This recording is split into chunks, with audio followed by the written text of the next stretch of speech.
یعنی پیسوں کا ہر ایک کا ڈالنا ضروری نہیں. اچھا یہ بھی ایک مسئلہ ہوتا ہے کہ بڑا بھائی کر رہا ہے سب کی طرف سے اور سب سے آدھے آدھے پیسے لے رہا ہے قربانی کے, وہ یا تھوڑے تھوڑے پیسے لے رہا ہے, باقی پیسے اپنی جیب سے ڈال رہا ہے, تو بھی ٹھیک ہے. یعنی جس کی طرف سے قربانی ہو رہی ہے اس کے لیے خود سے پیسے یعنی خرچ کرنا ضروری نہیں ہے. اس کی طرف سے اگر کوئی اور خرچ کر دیتا ہے تو بھی ٹھیک ہے, چاہے پورے پیسے خرچ کرے یا آدھے پیسے خرچ کرے. قرضہ لے کے بھی قربانی کی جا سکتی ہے. آپ کے پاس اگر پیسے نہیں ہیں تو آپ قرضہ لے کے کر سکتے ہیں, اگر آپ کو یقین ہے کہ میں یہ قرضہ بعد میں لوٹا سکتا ہوں. البتہ قرضہ کھا کے قربانی ٹھیک نہیں ہے کہ آپ نے کسی کا قرضہ دینا ہے, وہ مانگ رہا ہے, دروازے پہ کھڑا ہوا ہے, وہ دے نہیں رہے اور آپ اور اس کے پیسوں سے بکرے کاٹ رہے ہیں آپ, یہ ٹھیک نہیں ہے. یہ آخرت کے لیے بھی نقصان دہ اور وہ بکرے کے لیے تو نقصان دہ بہرحال ہے ہی ہے. تو ایک مسئلہ تو یہ ہو گیا. دوسرا مسئلہ یہ ہے کہ قربانی کیا واجب ہے یا سنت ہے؟ تو اس بارے میں بھی دونوں رائے ملتی ہیں علماء کی. جو علماء کہتے ہیں سنت ہے وہ بھی عام سنت نہیں مانتے بلکہ سنت مؤکدہ. سنت مؤکدہ کا مطلب جو نہیں کرے گا قابل ملامت ہوگا. اور امام ابو حنیفہ رحمہ اللہ تعالیٰ کی رائے کے مطابق یہ واجب ہے, اور اس کی دلیل وہی ہے کہ پہلی بات تو یہ کہ عبادت ہے, اور عبادت میں احتیاط کے پہلو کو ترجیح دی جاتی ہے, کیونکہ احتیاط اسی میں ہے کہ اس کو اگر واجب قرار نہیں دیتے تو بہت سے لوگ قربانی کا فریضہ چھوڑ سکتے ہیں اور اس بات کا خطرہ موجود ہے کہ قیامت میں ان کو گناہ نہ ملے. تو اس لیے احتیاط کے پہلو کو ترجیح جائے گی. اور مضبوط دلیل امام ابو حنیفہ کی قرآن نبی صلی اللہ علیہ وسلم کی وہی حدیث ہے, من وجد سعة لأن يضحي فلم يضحي فلا يقربن مصلانا. آپ صلی اللہ علیہ وسلم نے فرمایا جس کے پاس قربانی کی گنجائش تھی اور اس نے قربانی نہیں کی وہ ہماری عیدگاہ کے قریب بھی مت پھٹکے. آپ صلی اللہ علیہ وسلم 10 سال مدینہ منورہ رہے, ہمیشہ آپ صلی اللہ علیہ وسلم نے قربانی کی ہے. بعض حضرات یہ دلیل دیتے ہیں کہ حضرت ابو بکر اور حضرت عمر نے قربانی نہیں کی اپنے دور خلافت میں, اس سے پتہ چلتا ہے کہ قربانی واجب نہیں ہے. تو یہ دلیل اس لیے درست نہیں ہے کہ حضرت ابو بکر اور حضرت عمر رضی اللہ تعالیٰ عنہ مسکین تھے, غریب تھے, اگرچہ مسلمانوں کے خلیفہ تھے, لیکن یہ ان کی ایک کوالٹی تھی کہ اتنے لاکھوں مربع میل کے مالک ہونے کے باوجود وہ پیون زدہ کپڑے پہنتے تھے. تو صاحب استطاعت پہ قربانی واجب ہے. یہ دونوں حضرات بڑے تھے مگر قربانی نہیں کی انہوں نے, جیسے کہ روایت میں آتا ہے اس کی وجہ استطاعت نہ ہونا. تو استطاعت اگر نہیں ہے تو پھر قربانی لازم نہیں ہے. بلکہ اگر آپ قرضہ لے کے قربانی کرو گے اور خطرہ ہے کہ میں قرضہ ادا نہیں کر سکتا تو پھر تو جائز ہی نہیں ہے آپ کے لیے, کیونکہ دوسروں کا حق دبا کے آپ کے لیے عبادت کی وجہ آوری یہ ٹھیک نہیں ہے. اس کی فضیلت کیا ہے قربانی کی؟ رسول اللہ صلی اللہ علیہ وسلم نے ارشاد فرمایا بقرعید کے دنوں میں یا ایام نہر میں اللہ کو جانور کا خون بہانے سے زیادہ کوئی عمل محبوب نہیں ہے, اور ہر بال کے بدلے میں اللہ نیکی عطا فرماتے ہیں. یہ قربانی کی بہت بڑی فضیلت ہے, اور اس کی فضیلت آپ علماء سے بیانات میں سنتے ہیں. میں بھی چونکہ بہت مختصر جلدی بات کر رہا ہوں تاکہ میں پورے موضوع کو جلدی سے سمیٹ لوں. اب مسئلہ یہ آئے گا کہ جی قربانی ایک بڑا اہم مسئلہ آج کل یہ چل رہا ہے. نبی صلی اللہ علیہ وسلم نے فرمایا کہ عید کی نماز کے بعد جس نے قربانی کی تو قربانی ہوگی, نماز سے پہلے کر لی تو آپ نے اس قربانی کو قبول نہیں کیا. تو اس سے صاف پتہ چلتا ہے کہ شہر میں جہاں عید کی نماز ہوتی ہے وہاں عید کی نماز سے پہلے قربانی نہیں ہوتی. اب چونکہ بہت ساری عید کی نمازیں ہو رہی ہیں تو علماء کہتے ہیں کہ جس شہر میں آپ رہتے ہیں پورے شہر میں کہیں بھی عید کی نماز ہو جائے گی تو آپ کے لیے قربانی کرنا جائز ہوگا. بہتر تو یہی ہے کہ آپ خود جب تک عید کی نماز نہ پڑھیں قربانی نہ کریں. لیکن اگر کسی نے قربانی کر لی خود نماز پڑھنے سے پہلے تو اگر پورے شہر میں کہیں عید کی نماز ہو چکی تھی تو آپ کی قربانی ہو گئی, عید کی نماز نہیں ہوئی تھی آپ کی قربانی وہ کالعدم ہے.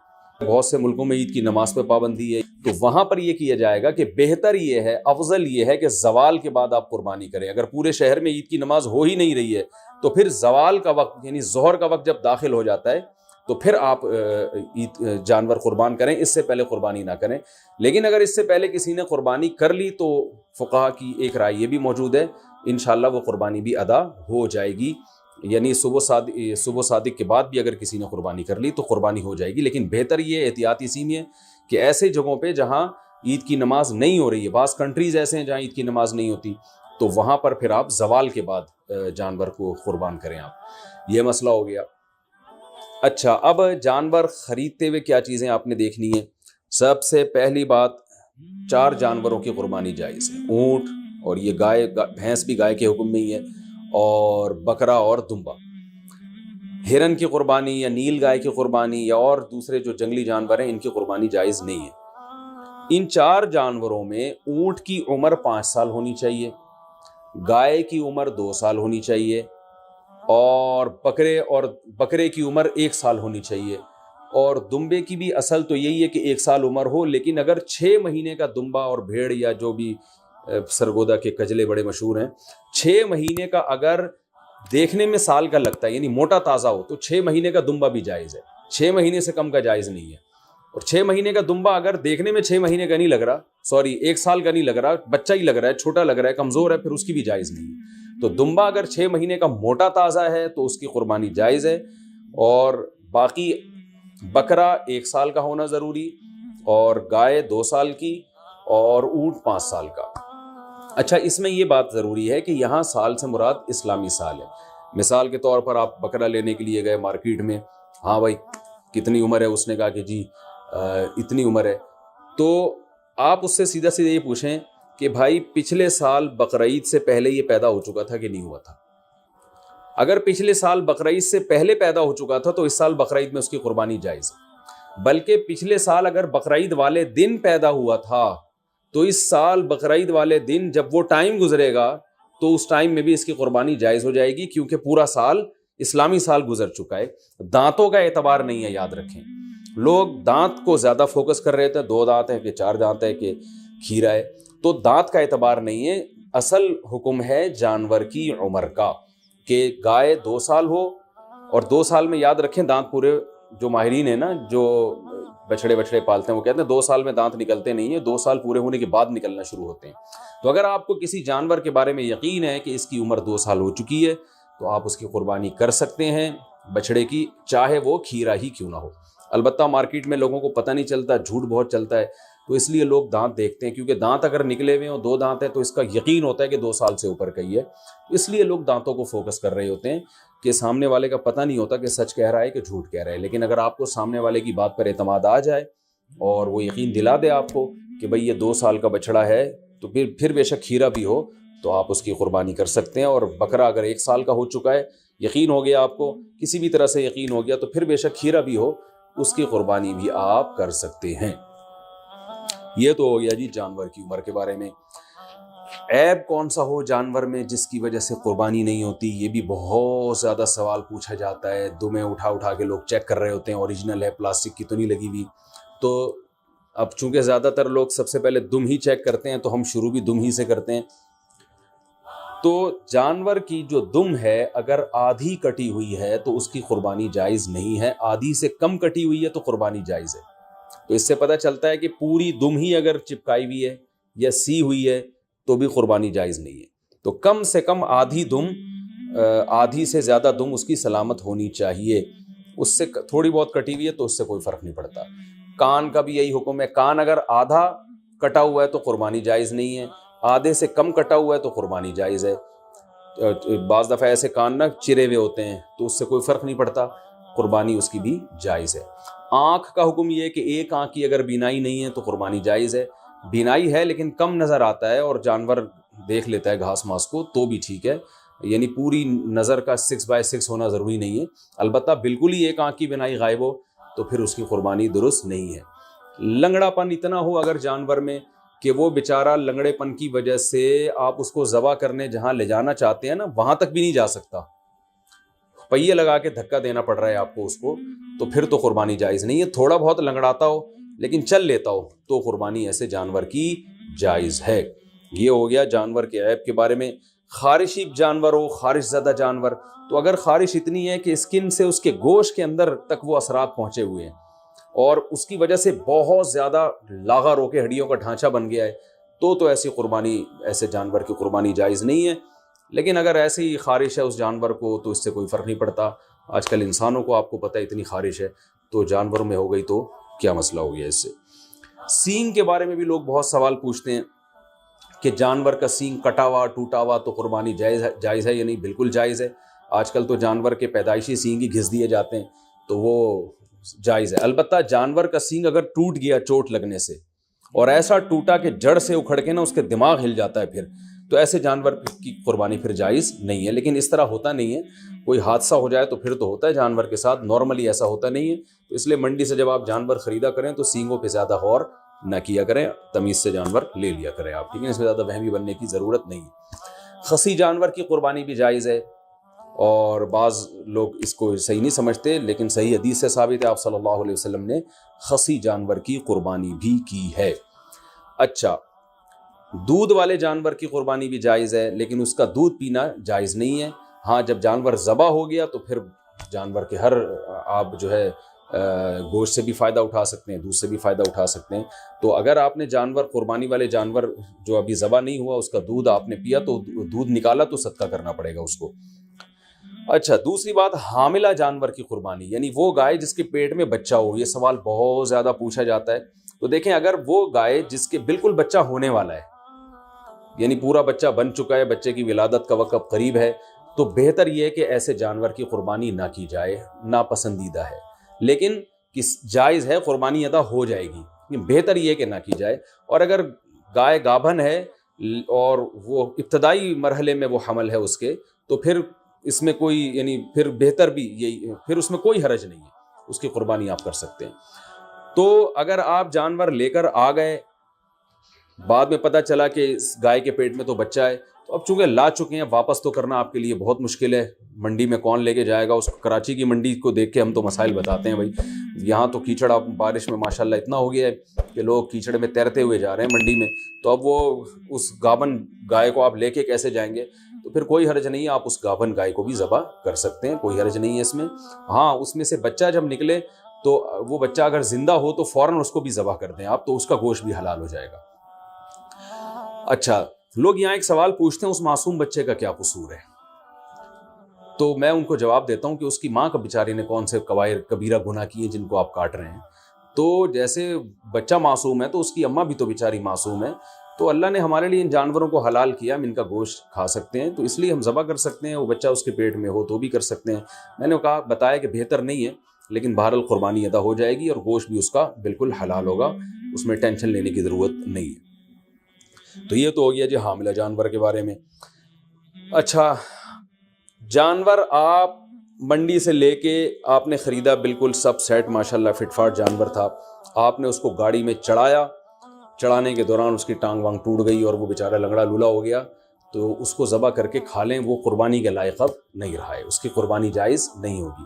یا اسی طرح گاڑی سے اتارتے ہوئے یا گھر میں جو ہے نا کھمبے سے باندھا آپ نے, اور جانور نے کوئی شرارت کی یا کچھ مسئلہ ہو گیا جس کی وجہ سے آنکھ چلی گئی اس کی, یا کوئی ایسا عیب پیدا ہو گیا جس کی وجہ سے قربانی جائز نہیں ہوتی, تو اب اس کی قربانی ہو نہیں سکتی. وہ آپ پھر قصائی کو بھی بیچ سکتے ہیں اور خود بھی گوشت کھا سکتے ہیں. البتہ جانور کو جب ذبح کرنے کے لیے گرایا جاتا ہے, اس دوران اگر جانور کے کوئی ہاتھ پاؤں ٹوٹ گئے یا کوئی اندھا ہو گیا بیچارہ یا کچھ مسئلہ ہو گیا, تو بے فکر رہیں, پھر کوئی حرج نہیں ہے. کیونکہ گراتے, یہ تو اللہ کا حکم ہے جانور کو گرا کے ذبح کرو, تو گرانے میں بعض دفعہ ایسا مسئلہ ہو جاتا ہے جس کی وجہ سے جانور میں کوئی عیب پیدا ہو جاتا ہے. تو ذبح کے دوران اگر کوئی عیب پیدا ہو گیا ہے تو بے فکر رہیں, اس سے کوئی فرق نہیں پڑتا, قربانی اس جانور کی حلال ہوگی. یہ تھا جانور کو گاڑی میں چڑھانا اور اتارنے سے متعلق. اچھا, ایک اہم مسئلہ یہ ہے, اب ہم آتے ہیں, میرا خیال ہے عیب والے مسائل تو کافی حد تک حل ہو چکے ہیں. اب ہم آتے ہیں جانور کو لٹانے, بلکہ اس سے پہلے کہ آپ جب جانور لے کر آئے تو بہت سے لوگوں کی نیت بدل جاتی ہے. آپ جانور لے کر آئے, بچڑا, جب محلے والوں نے آ کے دیکھا تو کسی نے, کوئی تعریف کرتا ہے, کوئی کہتا ہے یار یہ کیا اٹھا کے لے آئے آپ, ٹھیک ہے نا. تو اب آپ کا دل بدل گیا کہ یار پڑوسیوں کے یہاں تو بچڑا ہے, وہ تو بڑا ٹائٹ ہے. اب آپ کا دل چاہ رہا ہے کہ میں اس جانور کو چینج کروں. تو دیکھیں, اگر آپ نے جانور خریدتے ہوئے قربانی کی نیت سے نہیں خریدا, ویسے ہی خریدا تھا, بعد میں سوچا تھا کہ میں دیکھوں گا قربانی کرنی ہے کہ نہیں کرنی, تو آپ اس کو بیچ دیں, کچھ بھی کریں, کوئی حرج نہیں ہے.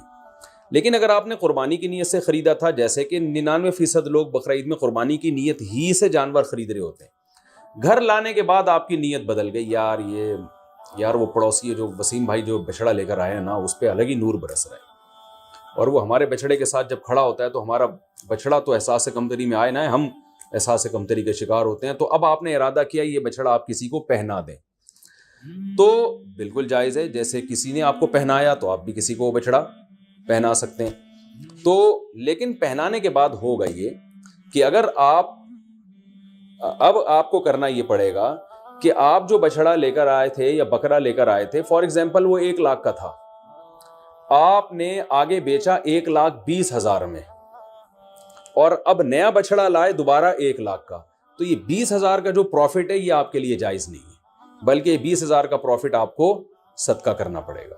تو اس لیے جب پرانا جانور آپ بیچیں گے تو نیا جانور یا تو اسی کی قیمت کا ہو یا اس سے زیادہ کی قیمت کا. اس سے کم قیمت کا لے کر آ گئے تو پروفٹ آپ کو صدقہ کرنا پڑے گا. تو یہ ایک اہم بات ہے. بیچنا بالکل جائز ہے، اس میں کوئی حرج نہیں ہے. میں نے کہا جیسے کسی نے پہنایا تو آپ بھی پہنا سکتے ہیں، تو اس میں کوئی حرج نہیں، لیکن پروفٹ پھر آپ کے لیے حلال نہیں ہے، کیونکہ یہ قربانی کی نیت سے جب آپ نے جانور خریدا ہے، جب آپ نے قربانی کرنے کی نیت سے خرید لیا تو اب اس میں پروفٹ کمانا آپ کے لیے جائز نہیں رہا. آپ بچھڑا لے کر آئے، پورا بچھڑا اپنے لیے لے کر آئے آپ قربانی کی نیت سے، تو یہاں آپ نے ارادہ کیا، محلے والے آ گئے، وسیم بھائی نے کہا یار ایک حصہ ہمیں بھی دے دو یار ایک حصہ، تو آپ کا ارادہ بدل گیا، آپ نے کہا چل بھائی، تو آپ اس میں سے حصے بھی دوسروں کو دے سکتے ہیں، اس میں بھی کوئی حرج نہیں ہے. تو یہ بھی جائز ہے آپ کے لیے کہ اس جانور میں آپ سب کو شریک کر لیں. تو یہ ضروری نہیں ہے کہ آپ نے اپنے لیے گائے خریدی تو اب وہ پوری گائے آپ کے، ایک حصہ بھی آپ اپنا اس میں رکھ سکتے ہیں، 6 حصے دوسروں کو دے سکتے ہیں. ایک اہم بات یہ بھی ہو گئی. دوسری ایک اہم بات یہ ہے کہ آج میرے پاس عصر کے بعد ایک بندہ آیا، میں بچھڑا لایا تھا، صبح جب میں نے دیکھا تو اس کا انتقال ہو گیا. ان کی ورڈنگ یہی تھی، انتقال ہو گیا. میں نے کہا انتقال تو آدمیوں کے ہوتے ہیں، جانوروں کی تو موت واقع ہوتی ہے بھائی. خیر اس کا انتقال ہو گیا تو مالدار آدمی جس پر قربانی واجب تھی، اگر اس کا جانور بقرعید سے پہلے مر جائے تو اس پر لازم ہے کہ وہ دوبارہ قربانی کرے. ہاں دوبارہ قربانی میں یہ ضروری نہیں ہے کہ جتنا مہنگا پہلا جانور تھا اتنا ہی دوسرا بھی ہو، نہ سستا جانور بھی کیا جا سکتا ہے، کیونکہ اب آپ پروفٹ نہیں کما رہے اس پہ، تو اس لیے وہ تو اللہ نے نہیں اس کو اٹھا لیا پہلے. تو اس جانور کو ذبح کر کے مرنے سے پہلے گوشت کھا لیں یا قصائی کو بیچ دیں، اور جو آپ نیا جانور لے کر آئیں گے وہ یعنی وہ بیچ اس لیے دیں یا گوشت اس لیے تاکہ وہ اس نے بھی گوشت ہی یعنی گوشت کے طور پر ہی قصائی نے بھی استعمال کرنا ہے اس کو. تو جانور اگر مر گیا، آپ نیا جانور اگر لے کر آئے ہیں تو نئے جانور میں یہ ضروری نہیں ہے کہ پہلے والے جانور سے وہ مہنگا ہو، وہ سستا بھی لا سکتے ہیں. آپ پورے بچڑا لے کر آئے تھے تو اب کوئی بات نہیں، ایک دمبا کر لیں چھوٹا موٹا آپ، تو یہ ضروری نہیں ہے کہ اتنا ہی مہنگا ہو. وہ اگر جانور مر جائے تو بس آپ نے ایک واجب اپنے ذمے سے پورا کرنا ہے، تو وہ سستا جانور بھی کر سکتے ہیں. اور اگر غریب آدمی جانور خرید کے لایا تھا قربانی کی نیت سے، وہ جانور مر گیا تو بس غریب کو ثواب مل گیا، دوبارہ اس پر قربانی واجب پہلے بھی نہیں تھی اب بھی واجب نہیں. تو یہ ہو گیا جی. اچھا اب ہم چلتے ہیں قربانی کے مسائل میں ذبح کی طرف. جانور ذبح کرنے میں ایک بڑی کوتاہی یہ ہوتی ہے کہ قصائیوں کے حوالے چھری کر دی جاتی ہے. بعض دفعہ پتہ نہیں ہوتا کہ یہ مسلمان ہیں بھی یا نہیں ہیں، کیونکہ ان دنوں میں ہندو بھی بہت سے قصائی بنے ہوئے ہوتے ہیں. تو یاد رکھیے گائے کی گردن پہ یا جانور کی گردن پہ جو چھری چلانے والا ہے، پکڑنے والا کوئی بھی ہو، رسی باندھنے والا کوئی بھی ہو، چھری چلانے والے کا توحید پرست ہونا ضروری ہے یا اہل کتاب ہونا ضروری ہے. تو اس لیے یہ دیکھ لیں کہ یہ مسلم بھی ہے یا نہیں ہے. اور تو بلا وجہ خامخواہ میں کوئی کہہ رہا ہوں میں مسلمان ہوں تو اب یہ نہیں کہ لیبارٹری چیک کے لیے بھیج دیا آپ نے اس کو کہ ہے بھی کہ نہیں ہے، اتنی تحقیق کی ضرورت نہیں ہے. تو بس یہ پہلے تحقیق کر لیا کریں بھائی، مسلمان ہو، توحید پرست ہو، ایک اللہ کو مانتے ہو، نبی صلی اللہ علیہ وسلم کی ختم نبوت کے قائل ہو، اور نبی صلی اللہ علیہ وسلم کو مختار کل، مشکل کشا، حاجت روا تو نہیں سمجھتے. تو جو توحید کا عقیدہ ہے نا وہ بہرحال پہلے ضروری ہے. جو بیسک اسلام کے عقائد ہیں وہ اس کو پتہ ہونے چاہیے. تو اس کے بغیر جانور کا ذبیحہ جو ہے، اگر آپ کو پتہ چل گیا کہ یہ مشرک ہے تو پھر اس کا ذبیحہ حلال نہیں ہے.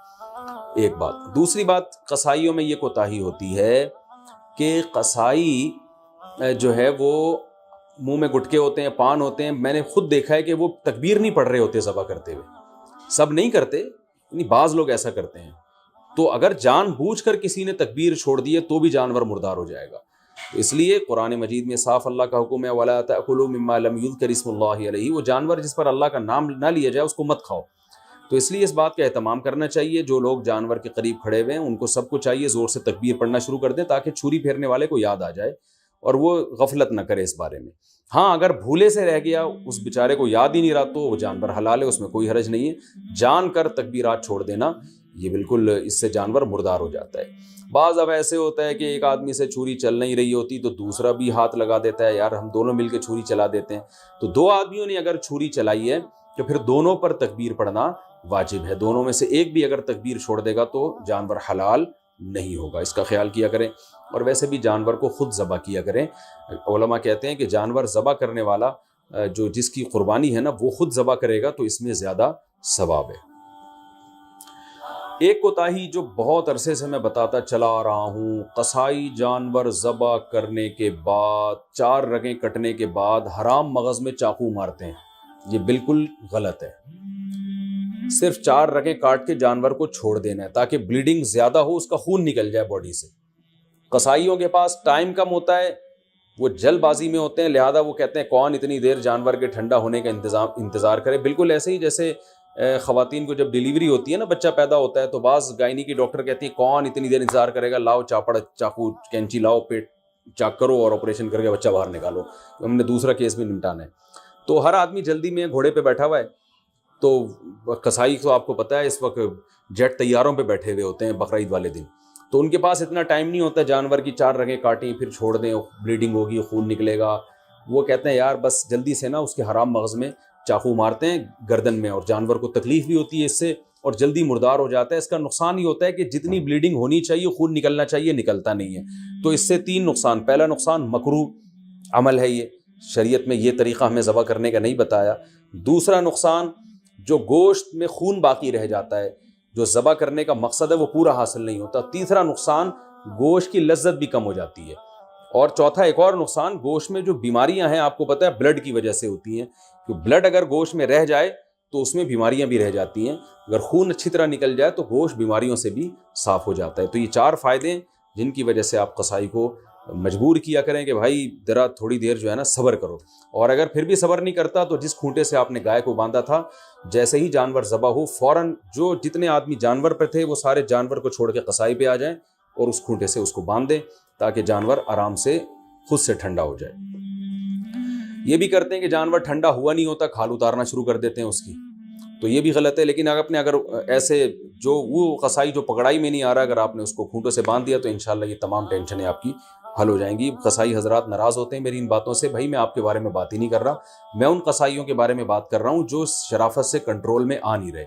تو آپ تو ماشاءاللہ اچھے لوگ ہیں جو میرا بیان سن رہے ہیں, آپ تو جانور کی 4 رگیں کاٹیں گے, اس کے بعد آپ آرام سے بیٹھ جائیں گے یا دوسرے جانور کو گرانے کی فکر میں لگ جائیں گے, اور یہ جب اس کی بلیڈنگ ہو جائے گی اچھی طرح سے تو ٹھنڈا ہو جائے گا, تو پھر آپ اس کا گوشت کاٹیں گے اور کھال اتاریں گے آپ اس کی. تو آپ کے بارے میں بات کر نہیں رہا, میں ان قصائیوں کے بارے میں بات کر رہا ہوں جو جلد باز ہیں. اچھا بھائی, اب مسئلہ یہ ہے کہ گوشت کی تقسیم میں تول کے گوشت تقسیم کرنا ضروری ہے. خوب اچھی طرح سمجھ لیں, گوشت سودی اموال میں سے ہے, لہذا گوشت کے جب 7 حصے ہوں گے تو تول کے ہوں گے. یہ خوب سمجھ لیں. لوگ کہتے ہیں ہم راضی ہیں, تو راضی ہونے کا مسئلہ نہیں ہے, یہ سودی اموال میں سے ہے. اب میں اس کی ڈیٹیل میں جاؤں گا تو یہ کلپ بہت زیادہ لمبا ہو جائے گا, تو اس لیے بس علماء کی بات پر اعتماد کر لیں. اس کو تول کے تقسیم کرنا واجب ہے. اگر تول کے تقسیم سے بچنا چاہیں تو 60 ڈھیریاں بنا کر 7 میں کلیجی ملا دیں, تو پھر تول کے تقسیم کرنا واجب نہیں رہے گا. اس کے دلائل کیا ہیں یہ کسی اور وقت انشاءاللہ بیان کروں گا. تو اور پھر بھی احتیاط اسی میں ہے کہ تولیں بھی اور کلیجی بھی ملا دیں 7 ڈھیریوں میں, تاکہ اگر تول میں گڑبڑ ہو گئی ہو تو کلیجی اس کے جو ادھر اگر تھوڑا سا گوشت زیادہ چلا گیا تو اس کے مقابلے میں ادھر کلیجی آ جائے, تو سود سے بچت ہو جائے گی. وہ لوگ کہتے ہیں پتہ نہیں کس قسم کی باتیں کر رہے ہیں, وہ انشاءاللہ بعد میں ڈیٹیل میں اس مسئلے کو سمجھا دوں گا, بلکہ پہلے سمجھا بھی چکا ہوں کئی دفعہ کہ سودی اموال میں عقل نہیں چلتی ہے. جب شریعت نے برابری کا حکم دیا تو بس برابری ہے. تو گوشت بھی سودی اموال میں سے ایک مال ہے. جیسے 10 روپے دے کے کوئی 11 روپے نہیں لے سکتا نا, تو اسی طرح گوشت میں بھی ایسا ہی ہے. تو یہ اس کا خیال کرنا چاہیے. اچھا, قربانی کے حصے داروں میں اگر کوئی شخص حرام آمدن والا شریک ہو گیا تو سب کی قربانی برباد ہو جائے گی, اس لیے اس کا بھی اہتمام کرنا چاہیے. اجتماعی قربانی میں اعلان لکھ کے لگانا چاہیے کہ بھائی حرام آمدن والے شرکت نہ کریں, یا پہلے سے سیٹ اپ بنانا چاہیے کہ ایک الگ سے ایسی گائے ہو جو صرف حرام آمدن والوں کا اس میں حصہ ہو, تاکہ اس میں قربانی ہو ہی نہیں, وہ گوشت ذبح کر کے ویسے ہی غریبوں میں بانٹ دیا جائے. بعض مدارس میں اس کا اہتمام کیا جاتا ہے کہ وہ پہلے سے جو ہے نا کچھ حصے ایسے انہوں نے رکھے ہوئے ہوتے ہیں. تو لیکن اگر آپ گھر کی گائے لائے ہیں یا ویسے کسی گائے میں حصہ لے رہے ہیں اور اس میں کوئی حرام آمدن والا آ گیا، لیکن اگر آپ کو پہلے سے پتہ نہیں ہے تو پھر شریعت نے ہمیں بلا وجہ کے تجسس کا حکم نہیں دیا. یہ ایک آدمی زبان سے کہہ رہا ہے میں حلال کماتا ہوں، بس اس کی زبان پر اعتماد کرنا ہمارے لیے کافی ہے. اب آپ نے کہیں اجتماعی قربانی میں حصہ لیا، اب یہ نہیں کہ آپ اپنی گائے کے بارے میں تحقیقات کرتے پھر رہے ہیں اس میں حرام تو ہے کہ نہیں ہے. وہ گناہ پھر انہی لوگوں پر ہوگا جنہوں نے اجتماعی قربانی کا انتظام کیا ہے. اگر انہوں نے خود سے جان کر کسی حرام والے کو شامل کر دیا تو وہ گناہ گار ہوں گے. تو آپ کو اگر جب تک پتہ نہیں ہے تو شریعت میں یہی حکم ہے، اب ہمو ما ابہم اللہ، جس چیز کو اللہ نے واضح نہیں کیا ہے تو ہم اچھا گمان ہی رکھیں گے اس میں. اچھا، یہ قربانی کا گوشت غیر مسلموں کو دینا بالکل جائز ہے، اس میں کوئی حرج نہیں ہے، غیر مسلم کو بھی دے سکتے ہیں. گوشت جب آپ کے ہاں آئے تو آپ بہتر یہ ہے کہ اس کے 3 حصے کر دیں، ایک غریبوں کے لیے، ایک رشتہ داروں کے لیے اور ایک اپنے لیے. رشتہ داروں کا مطلب یہ ہوتا ہے کہ جو دعوتیں آپ کرتے ہیں وہ بھی رشتہ داروں ہی میں آتی ہے، تو اس لیے آج کل یہ بھی ٹھیک ہے کہ 1/3 صدقہ کر دیں، 2/3 گھر میں رکھ لیں جس میں آپ دعوتیں بھی ہو رہی ہیں اس میں خود بھی کھا رہے ہیں. اور علماء نے بیان کیا بھائی جس کی اولاد زیادہ ہے، اہل و عیال زیادہ ہیں، اور تو وہ اگر پورا گوشت بھی گھر میں رکھ لے تو بھی ٹھیک ہے، اس لیے کہ اپنی اولاد کا، اپنے بچوں کا حق پہلے، کیونکہ وہ اگر دمبا بیچارے نے ذبح کیا اور وہ 1/3 صدقہ کر دے گا تو 8-10 بچے، تو پھر وہ میرا خیال ہے وہ غریب آدمی کے بچے، تو پھر تو پورے سال بیچاروں کو گوشت نہیں ملتا. تو ایسے غریب آدمی کے لیے حکم یہ ہے کہ وہ پھر پورا گوشت بھی رکھ لے، یہ زیادہ بہتر ہے اس کے لیے. اور 1/3 گوشت صدقہ کرنا یہ بھی مستحب عمل ہے، کوئی فرض واجب نہیں ہے، لیکن بہرحال اس پہ عمل کرنا چاہیے، کیونکہ قرآن مجید میں اللہ تعالیٰ کا ارشاد ہے کہ اطعم القانع والمعتر، کہ خود بھی کھاؤ اور کلو منہا، خود بھی اس میں سے کھاؤ اور محتاجوں کو بھی اس میں سے کھلاؤ. خود بھی کھانا چاہیے، محتاجوں کو بھی کھلانا چاہیے. ایصال ثواب کے لیے قربانی، ابا اماں کی طرف سے قربانی جو مرحوم ہے، دادا نانی کی طرف سے قربانی، یہ بالکل جائز ہے، اس میں کوئی حرج نہیں ہے. بعض صحابہ سے بھی ثابت ہے اور رسول اللہ صلی اللہ علیہ وسلم سے بھی ثابت ہے کہ آپ نے 2 مینڈے ذبح کی، ایک اپنے لیے اور ایک اپنی امت کے لیے. تو پتہ چلا کہ یہ قربانی اپنے لیے بھی ہو سکتی ہے اور اپنے علاوہ کسی اور کے لیے بھی ہو سکتی ہے. وہ کسی اور کوئی بھی ہو سکتا ہے، نبی صلی اللہ علیہ وسلم بھی ہو سکتے ہیں، آپ کے والدین بھی ہو سکتے ہیں، تو کوئی بھی ہو سکتا ہے. لیکن جب آپ کسی اور کے لیے قربانی کر رہے ہیں تو یا تو وہ دنیا سے جا چکا ہوگا یا وہ زندہ ہوگا. اگر دنیا سے جا چکا ہے تو وہ قربانی کا گوشت آپ خود بھی کھا سکتے ہیں، لیکن اگر وہ زندہ ہے تو اس کی پرمیشن کے بغیر اس کے لیے قربانی نہیں ہو سکتی، کیونکہ وہ ایک عبادت ہے اور جو زندہ آدمی ہے وہ عبادت کا اہل ہے. جب تک اس کی وہ نیت نہیں کرے گا خود تو اس کی قربانی نہیں ہوگی. تو وہ اس کی نیت کے لیے ضروری ہے کہ اس کو کم از کم اطلاع ضرور دی جائے اور وہ اس پہ راضی ہو، چاہے وہ زبان سے اجازت دے دے یا دل سے ویسے ہی راضی ہو، یعنی آپ کو پتہ چل جائے کہ یہ راضی ہے اس پر تو بھی ٹھیک ہے. اگر کسی نے وصیت کی تھی کہ میرے مرنے کے بعد میرے لیے قربانی کرنا اور مال چھوڑ کر گیا ہے وہ قربانی کا، تو پھر اس کی قربانی میں سے بھی گوشت کھانا جائز نہیں ہے، وہ قربانی بھی آپ کو وہ سارا گوشت صدقہ کرنا پڑے گا. اچھا بھائی، ایک مسئلہ یہ بھی ہے کہ قربانی کسی نے نہیں کی اور بعد میں خیال آیا کاش میں قربانی کر لیتا، تو یاد رکھیں بقرعید کے 3 دن جب گزر جائیں گے تو اس کے بعد قربانی اب جائز، یعنی اب قربانی جائز نہیں ہوگی، کیونکہ وہ 3 دن گزر گئے، قربانی کا ٹائم ختم ہو گیا.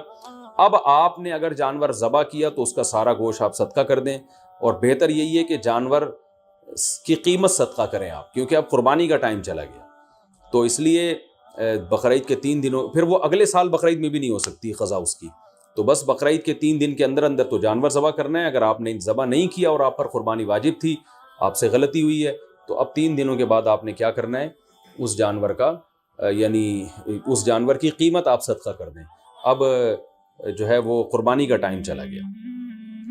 اور یہ بھی یاد رکھیں اس پر بہت مضبوط دلائل ہیں کہ قربانی کے صرف 3 دن ہیں. اس پر میں کلپ ریکارڈ کروا چکا ہوں، صحابہ تابعین کے آثار ہیں، احادیث ہیں کہ صرف 3 دن قربانی جائز ہے، چوتھے دن قربانی جائز نہیں ہے.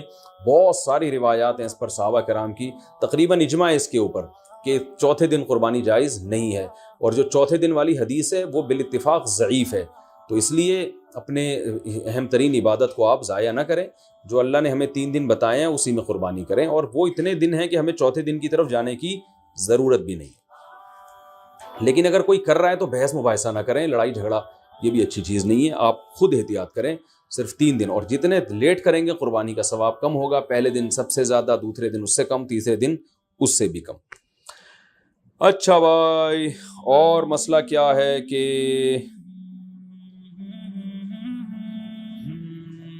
قربانی میں عقیقے کی نیت کرنا، یہ سوال بھی بہت پوچھا جاتا ہے۔ بالکل جائز ہے، آپ ایک گائے لے کر آئے تو آپ اس میں اپنے بچوں کا عقیقہ بھی کر سکتے ہیں، اور قربانی کا یعنی بیٹے کا لڑکے کی طرف سے 2 حصے ڈال دیں اس میں، اور ایک اپنی قربانی بھی کر لیں، یہ بھی بالکل جائز ہے۔ اچھا بھائی، اور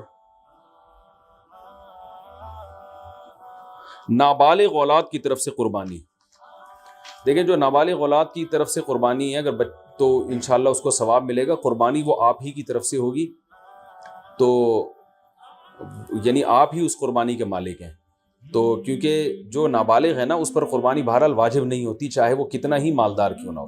اور اگر بالکل ہی چھوٹا بچہ ہے تو پھر اس کی طرف سے قربانی کا مطلب یہ ہوتا ہے کہ آپ خود ہی بس قربانی کر رہے ہیں، تو وہ قربانی کا اہل نہیں ہے، اس کی طرف سے قربانی نہیں ہوگی۔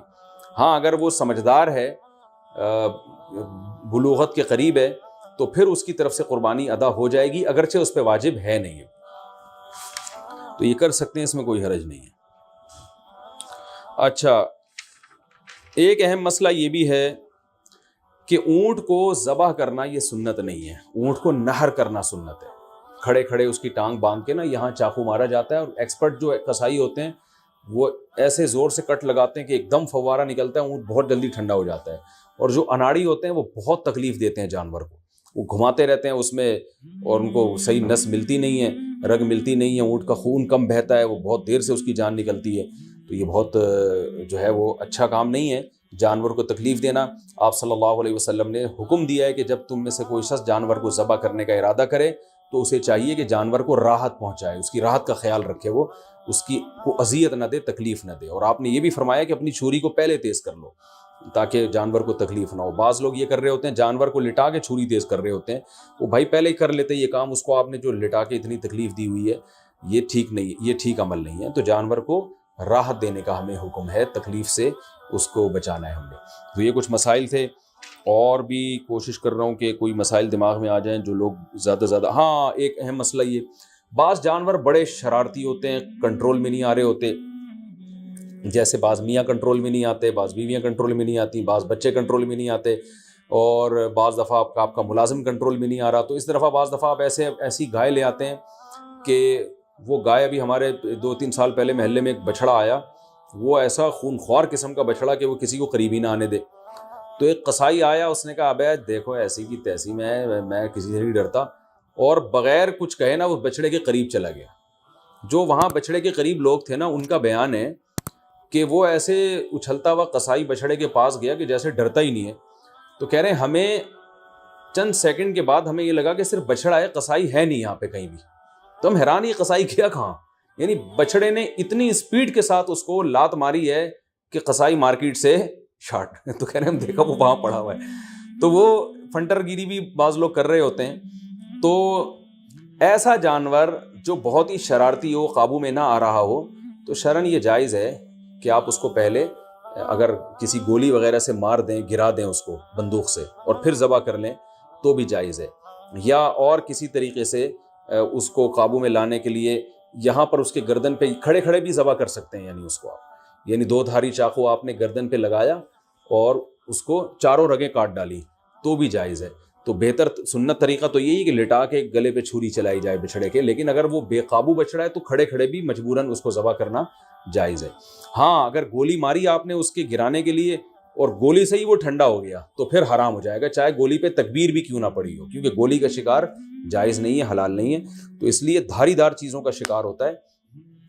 اسی طرح جانور اگر بھاگ گیا اور آپ نے اس کو چاقو مارا پیچھے سے تکبیر پڑھ کے، اور تیر مارا یا چاقو مارا، آج کل لوگ ارطغرل دیکھ رہے ہیں تو تیر ویر بھی لوگ گھروں میں لا کے رکھ رہے ہوں گے، تو تیر مارا دھاری دار چیز ہے نا، وہ تیر اس کے جا کے لگا، یا چاقو آپ نے مارا، وہ چاقو اس کے لگا، اس سے وہ زخمی ہو گیا، اس سے وہ نیچے گرا، آپ فوراً بھاگیں جا کے اس کو ذبح کریں، لیکن آپ فوراً بھاگے اور ذبح کرنے سے پہلے وہ ٹھنڈا ہو گیا تو بھی وہ حلال ہے، کیونکہ دھاری دار چیز سے شکار اگر کیا تو پھر اگر آپ کو ذبح کرنے کا موقع نہیں ملتا اور اس دوران جانور مر جاتا ہے تو وہ شکار حلال ہوتا ہے، بشرطے کہ آپ نے تیر پھینکتے ہوئے یا چھری پھینکتے ہوئے آپ نے تکبیر پڑھی ہو، اللہ کا نام لیا ہو۔ لیکن اگر آپ قریب پہنچ گئے اور زندہ تھا وہ، تو پھر آپ نے ذبح نہیں کیا تو پھر حلال نہیں ہوگا. یا آپ نے تیر سے شکار کیا یا چاقو سے شکار کیا، اس کا یعنی نیزہ مارا اس کے اوپر، اور وہ پھر آپ اس کے پیچھے بھاگے نہیں اس کو ذبح کرنے کے لیے، تو بھی وہ حلال نہیں ہوگا. یعنی آپ نے اپنی ذمہ داری پوری کی، اس کے باوجود وہ آپ کے پہنچنے سے پہلے ٹھنڈا ہو گیا تو پھر وہ حلال ہے. لیکن گولی کا شکار کسی صورت میں حلال نہیں ہے. بلا وجہ جانور کو گولی سے مار کے گرانا یا اسے بے ہوش کر کے ذبح کرنا، یہ بھی مکروہ ناپسندیدہ عمل ہے. اس لیے کہ جانور کو جب آپ بے ہوش کر دیتے ہیں تو پھر اس کو جب ذبح کرتے ہیں تو خون صحیح طرح سے اس کا نہیں نکلتا، جو ذبح کے مقاصد کے خلاف ہے. اور پھر یہ بھی خطرہ ہوتا ہے کہ جانور پہلے ہی نہ مر چکا ہو. تو یہ کچھ مسائل تھے قربانی کے. اللہ تعالیٰ ہم سب کی قربانیوں کو قبول فرمائے. اور یاد رکھیں بقرعید کے 3 دنوں میں آپ صلی اللہ علیہ وسلم نے فرمایا اللہ تعالیٰ کو جانور کا خون بہانے سے زیادہ کوئی عمل محبوب نہیں ہے. اور آپ نے فرمایا طیبوا بہا انفسکم، خوش دلی کے ساتھ قربانی کیا کرو. اور یہ بہت افسوس کی بات ہے آج ہمارے یہاں جب جانور کو ذبح کیا جا رہا ہوتا ہے لوگ شور مچا رہے ہوتے ہیں، اچھل رہے ہوتے ہیں، سیٹیاں بجا رہے ہوتے ہیں. یہ بالکل بھی ٹھیک نہیں ہے. یہ ایک عبادت ہے. ابراہیم علیہ السلام جو اللہ کے خلیل تھے ان کی سنت ہے، تو عبادت کو عبادت والے انداز ہی میں کیا جائے گا. اس وقت ذکر کرنا چاہیے، اللہ کا نام لینا چاہیے، دل میں دعا مانگنی چاہیے کہ اللہ ہمارے اس عمل کو قبول فرما. سیٹیاں بجانا اور ہوٹنگ کرنا اور ایسے اچھلنا یہ بہت بالکل نامناسب حرکت ہے. وہ کوئی وہ انٹرٹینمنٹ کا کوئی شو نہیں ہو رہا، وہ بلکہ ایک عبادت ہو رہی ہے اللہ کے لیے. ایک اپنے مال کو آپ، ایک نفیس مال کو اور ایک جان کو آپ قربان کر رہے ہو اللہ کی خاطر، تو عبادت ہی ہونی چاہیے. اور اس وقت دعا پڑھنی چاہیے انی وجہت وجہی للذی فطر السماوات والارض حنیفا وما انا من المشرکین.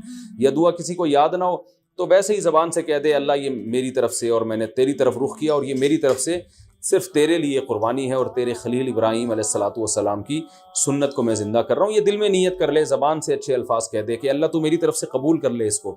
تو یہ الفاظ کہنے چاہیے، دعا مانگنی چاہیے کہ اللہ اس کو قبول فرما لے. تو یہ ہے قربانی کا گوشت اسٹور کتنے دن کر سکتے ہیں؟ جتنے دن چک چاہیں، فریج جب تک آپ کی اجازت دیتا ہے. البتہ میں ایک چٹکلا سناتا ہوں. وہ ایک آدمی نے اپنا بکرا دیکھا جنت میں ٹہلتا ہوا نظر آ رہا ہے، بکرا ذبح کیا تھا نا اس نے، لیکن اس بکرے کی ایک ٹانگ جو ہے نا وہ نہیں تھی. تو اس نے بکرے سے پوچھا بھائی تیری ایک ٹانگ کہاں ہے؟ تو اس نے کہا وہ ابھی تک تیرے فریج میں رکھی ہوئی ہے، 6 مہینے ہو گئے ہیں. ٹھیک ہے نا، وہ یہاں پہنچی نہیں ہے. تو اسٹور بھی کر سکتے ہیں لیکن اتنا اسٹور نہ ہو کہ جو ہے وہ آپ 6-7 مہینے وہ گوشت کا ذائقہ بھی چینج ہو جاتا ہے. کھائیں بھی کھلائیں بھی، اللہ تعالیٰ کو کھلانے والے بھی پسند ہیں. اور قربانی میں تو اللہ تعالیٰ نے ہمیں روزے کو حرام کر دیا بقرعید کے دنوں میں، اسی وجہ سے حرام کر دیا کہ ہم تاکہ قربانی کا گوشت استعمال کر سکیں. تو قربانی کا گوشت کھانا بھی سنت ہے. آپ صلی اللہ علیہ وسلم نے 60 اونٹ اپنے ہاتھ سے نہر کیے تھے، اور روایت میں ہے کہ ہر اونٹ سے کچھ نہ کچھ گوشت آپ صلی اللہ علیہ وسلم نے چکھا تھا. تو اس لیے مبارک گوشت ہے، اللہ کی طرف سے ضیافت ہے. اللہ تو بھائی دال چاول بھی کھلا رہا ہو اپنی طرف نسبت کر کے تو بھی بڑی چیز ہے. وہ اللہ ہمیں گوشت کھلا رہا ہے، تو یہ وہ گوشت نہیں ہے جو پورے سال ہم کھاتے ہیں. یہ وہ گوشت ہے جو صرف 3 دن اللہ اپنی طرف سے ہمیں اپنی طرف نسبت کر کے ضیافت کرتا ہے کہ میری طرف سے یہ تمہاری ضیافت ہے.